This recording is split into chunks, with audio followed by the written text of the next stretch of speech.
Hello and welcome. My name is William Tudor. I'm a psychiatric nurse practitioner. I'm also the Vice President and Membership Chair of PAPN Texas, Psychiatric Advanced Practice Nurses of Texas. This presentation today will explore the growth of APRNs in Texas, look at certain milestones in the development of the role of APRNs, and more specifically look at the growth of psychiatric APRNs. We'll be seeing that we are meeting an unmet need and question if the market is being saturated. You can see the objectives here. We'll review the timeline and key milestones in the development of APRNs, look at the growth of APRNs in Texas, examine certain issues with counting or enumeration of APRNs. We'll review the growth of psychiatric APRNs, and we will look at the growth of psychiatric APRNs and how it relates to other medical and psychiatric providers. And finally, we will explore a possible explanation for some of the difficulties psychiatric APRNs have finding preceptors. The data sources for today's presentation is information from the Texas Department of State Health Services on the number of health professionals by different categories. Also information from the Texas Board of Nursing, looking at the history of the Board of Nursing and specifically certain milestones in the growth of APRNs. And finally, a database from the Board of Nurses that lists all the APRNs in Texas, when the years they were licensed, the status of their license, specialties, etc. The main source of the information is primarily from that database. We'll begin in 1980. The Texas Board of Nurses passed in 1980 rules establishing advanced practitioners' rules and requirements. Shortly after that rules were established, there were lawsuits that were filed by the Texas Hospital Association and the Texas Medical Association. In 1980, 8 APRNs were licensed that year. And you can see there the names and the specialties of those APRNs. There were 2 psychiatric advanced practice nurses, 1 nurse anesthetist, a nurse midwife, 2 pediatric, 1 in family, and 1 in women's health. The next milestone occurred in 1986 when the lawsuits were resolved in favor of the Board of Nursing by the Texas Supreme Court. In 1986, APRNs had grown from 8 in 1980 to 1,161 in 1986. And the specialties of those 1,100 APRNs you can see here. 43% anesthesia, 14% family. I won't go through all of it, but and 4% psych. We will look more at these specialties here next.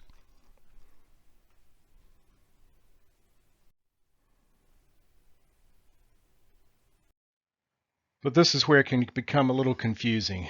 There are different issues in how we count advanced practice nurses in Texas. There are 4 categories of advanced practice nurses: clinical nurse specialist, nurse anesthetist, nurse midwife, and nurse practitioner, and 31 different specialties that have evolved over the years. To make this more manageable data, I took those specialties and categories and consolidated them down into 8 categories, and you see these here: acute critical care and emergency, adult and geriatrics, anesthesia, family, nurse midwife, other, pediatrics and neonatal, psychiatric, and women's. The other issue in the enumeration of APRNs has to do with specialties and how one person can have multiple specialties. In this example, and this is data from the database, we have 4 people with a number of different specialties. For example, Mary here is a nurse anesthetist, is a nurse practitioner in acute care, is also a nurse practitioner in family, and is a clinical nurse specialist in critical care. Here you see the dates that she was obtained initial recognition for each of these and when her license expires. And another example here, Karen, who is delinquent, and her license expired in 2018 of these specialties here. So when you get to ask the question of timeline and growth, it was who was licensed in what specialty, and you can get duplicate counting. This data that you're about to see was tried to rule out duplicate counting and make it as limited as possible. Now we progress back to where we were before, 1986. We have 1,161 advanced practice nurses in the specialties that we looked at before we discussed some of the counting issues. The next milestone in the development of the APRN role in Texas occurred in 1989. In that year, APRNs were granted limited prescriptive authority only in medically underserved populations. At that time, the supervision requirements required weekly on-site MD visits, and also at that time, the Medicaid reimbursement rate, the reimbursement rate for advanced practice nurses was 65 to 70% of that of an MD. Well, in 1989, the growth of APRNs continued, going from just a little over 1,000 to a little under 3,000 in the 3 years between 86 and 89. And the growth in specialty, there was some change in the specialty too. Anesthesia became a huge component. Over half of the advanced practice nurses in Texas in 1989 were anesthesia, 8% family, 7% adult, but consistently about 4% were psychiatric. The next major milestone was in 1995. APRNs were granted limited prescriptive authority to include physicians' primary practice site and facility-based practices, hospitals, etc.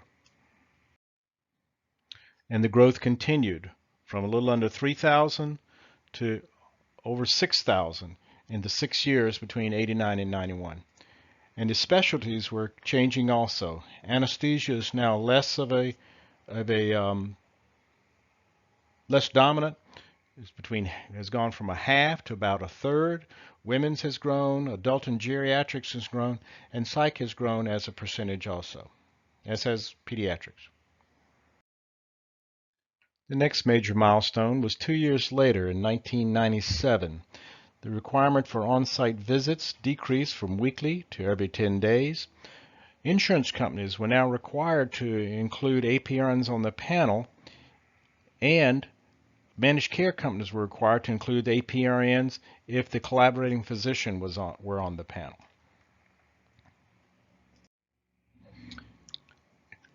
And the growth continued. You can see the increase here from 6,000 to a little over 7,000, and the specialty changes also. It's more family, more women's. Psychiatric component stayed similar, about 7%. The next major milestone happened 5 years later when prescriptive authority was expanded to include Schedule 3 through 5 controlled substances.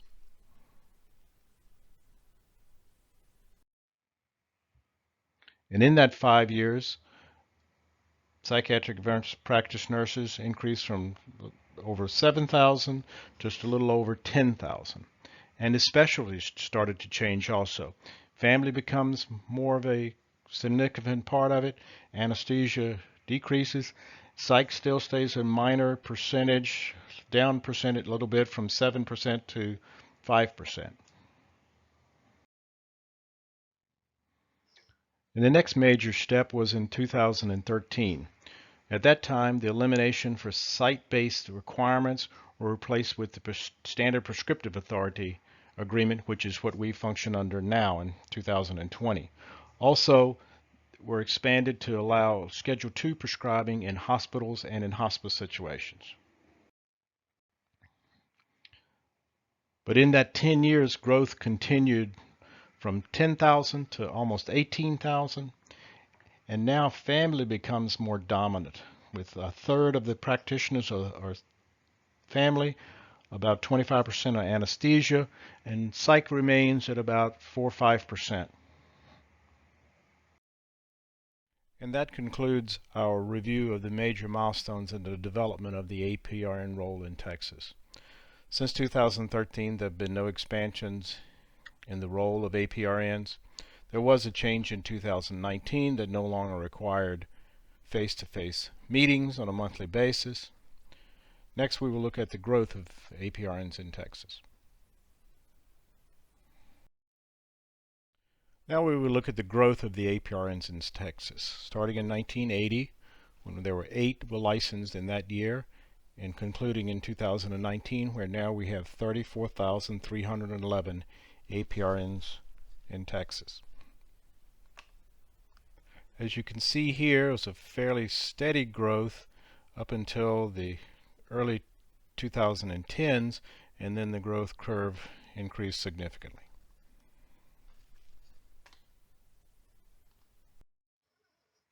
And now we will look at the current specialty mix of advanced practice nurses starting at the end of 2019. Now half are family, 52% are family, 16% are anesthesia. We have pretty much equal percentages of acute care, critical care, emergency, and adult at 8 and 9%. Psychiatric is currently 5%. Women's has decreased to 3% of all providers. Midwives have become a smaller percentage, and pediatrics is about 10%, 9 or 10%. The next step here, we will be looking at the growth of APRNs by specialty. Again, starting back in 1980, which is too small to see on this graph, you can see here in the last years how family has gone from about a third, a quarter of a third, to now a half. And it's difficult to see right here, but psych has increased as a percentage year to year, and we'll explore that more in depth. The next step, we'll be looking at just this data set here from 2008-2019. And now this is a more detailed look, looking at between 2008 and 2019, the growth of all psychiatric APRNs in Texas. As you can see, family has progressed from about a third to about a half. Psych, which we will look at in a couple of slides here, has increased significantly from about 3-4% to, we'll examine this in just a moment. Anesthesia has decreased as a percentage, but stayed fairly consistent in raw numbers. Next, we'll be looking at newly licensed APRNs in Texas. This is the number of newly licensed APRNs in Texas. Before, the scale was 40,000. Now this scale is 5,000. This is the number of newly licensed APRN each year and by specialty, so that the huge, as you can see in 2019, the vast majority of the new graduates or new license were in family, but the growth of psych has increased significantly right here, and we'll explore that more in detail. This is the percentage of newly licensed each year. What percent of everybody who's licensed in 2008, what were their specialties? So in 2008, 3% were psych, 6% were acute care, 13% were geri, 26% anesthesia, and 1/3, approximately 34%, were family. Now let's look at, as they progress over the years, look at how psych has gone from 3 or 4% to more recently 5%, and in this last year 8%. And we'll explore that more a little bit. In addition, family has gone from about a third to almost 2/3 of the graduates each year. Again, these are new graduates, newly licensed each year. Now, these are the actual numbers, not just the percentages. So in psych, again, we've gone from 35 in 2008, 2009, till this last year, there were 387 new psychiatric advanced practice nurses. Family has gone from about 400 in 2008, 2009 to 2,800 this last year. And as you can see in anesthesia, it is pretty much some growth, but not a lot. About 300, a little under 250, 2008, this and 2018, 2019, 324, 376.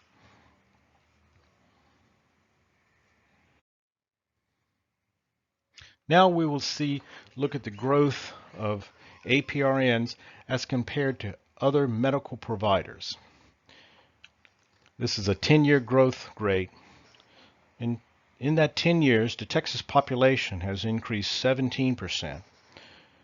Medical providers have increased 41%. PAs, physician assistants, have increased 92%, and APRNs have increased 132%. When you look at RNs without APRNs, they have increased 40%. Now we will look at all medical providers, physicians, APRNs, and physician's assistants, and their percentages. Direct care physicians make up about 56% of medical providers.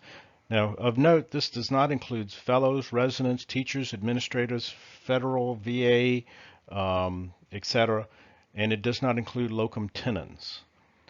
But it's 56% of the civilian population medical providers are physicians.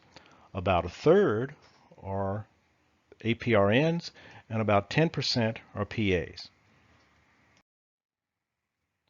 Now, I found this just an interesting aside. This is the number of licensed healthcare workers in 2019. So in that year, there were a little under 6,000 chiropractors.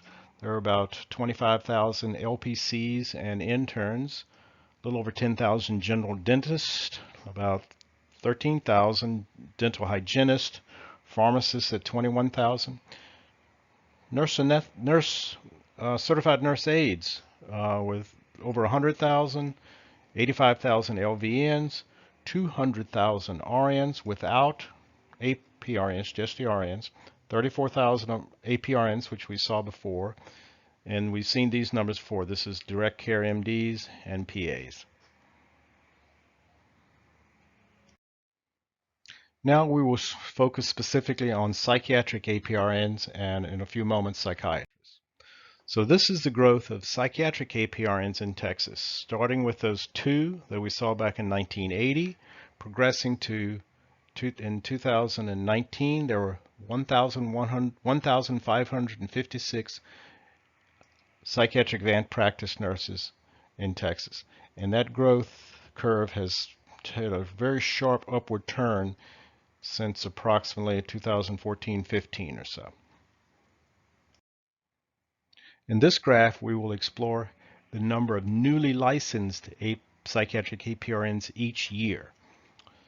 So starting back with the 30 that we discussed back in 2008, and you can see the 2 back in 1980.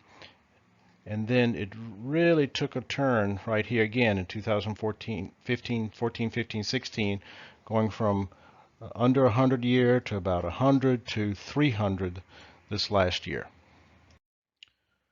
So each year, there are not only newly licensed APRNs, there are delicensed is the term I'm using, people who are retire or move out of the state or do not renew their license.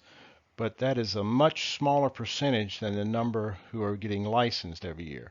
So as you can see here, we were doing about anywhere between low teens to upper teens in the early 2000s, and it's just progressed up slightly here to 40 or 50 in the last 2015, 16, 17, 18, 19.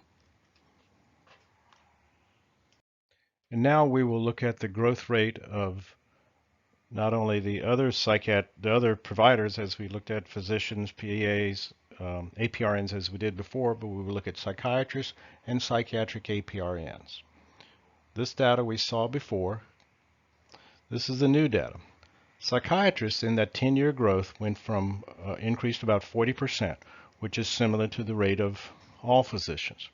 And psychiatric APRNs increased 162% compared to 132% for all psychiatric all APRNs. And now we will examine how psychiatric APRNs compare as a percentage of psychiatrists. In 2008, there were a little under 600 psychiatric APRNs and a little over 1,600 psychiatrists. At that time, the ratio of APRNs to psychiatrists was 1 to 2.7, about 1 to 3. For every psychiatric APRN, there were about 3 psychiatrists.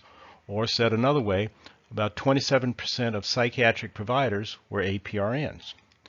Now we move ahead to 2019, where psychiatrist to APRN ratio is 1 to 1.5. So for every 1 APRN, there's 1.5 psychiatrists.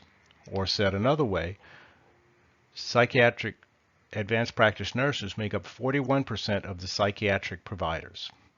There's 1,556 of us, and there were a little over 2,200 psychiatrists.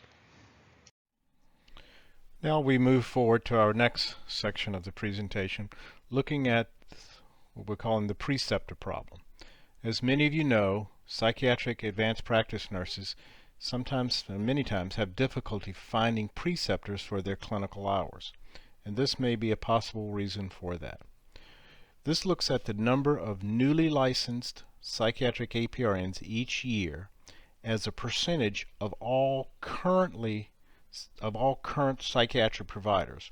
So in 2008, of the 30 who graduated in that year and became licensed, they made up 1% of all the psychiatrists plus psychiatric advanced practice nurses in Texas.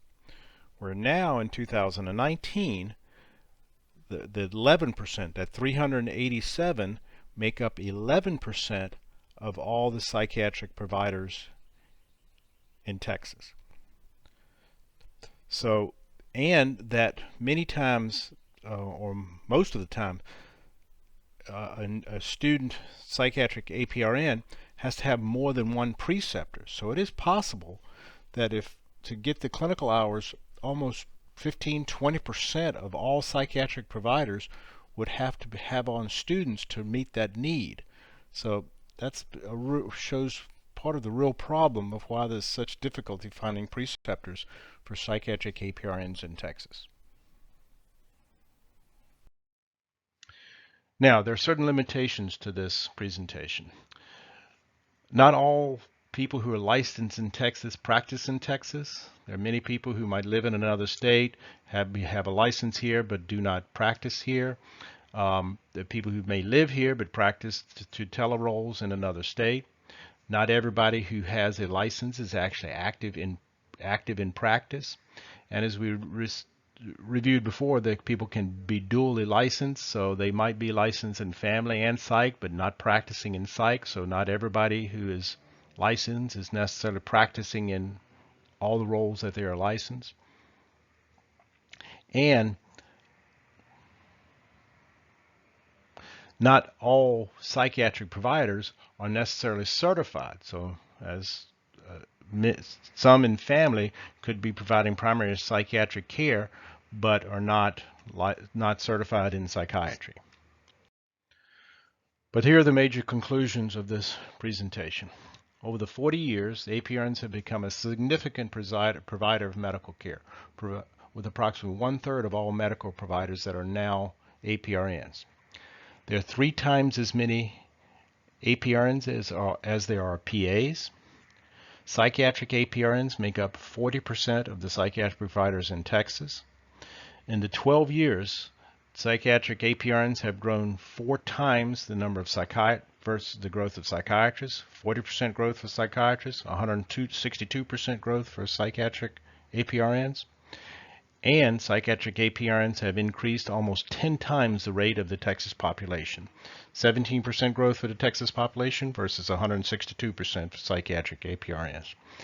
And finally, in 2019, licensed APRNs were 11%, newly licensed psychiatric APRNs were 11% of the total of all psychiatric providers. So there's a lot of new psychiatric APRNs each year. So is the market saturated? It depends. Where is the need? That there might be certain markets, certain cities that are oversaturated and difficult to find jobs, other more rural places, or you have certain specialties, Spanish speaking, for example, children, for example, could be easier to find jobs. And the question also is not what is the need, but what are the payers willing to pay? So that becomes an issue, not just of what. There's a great need for diabetic educators, but that doesn't mean that the market will pay for that. And you also have to look at the number of not only new psychiatric APRNs coming in, but how many are leaving also, how many are leaving active practice, and other factors that could affect this, specifically with the world in turmoil now with the coronavirus. Who knows what effect that's going to have on the healthcare market. Thank you for participation in this presentation, and I hope you found it helpful. And again, my name is William Tudor. I'm a psychiatric APRN, and I would invite you to go to papntexas.org and become a member of our organization. Thank you.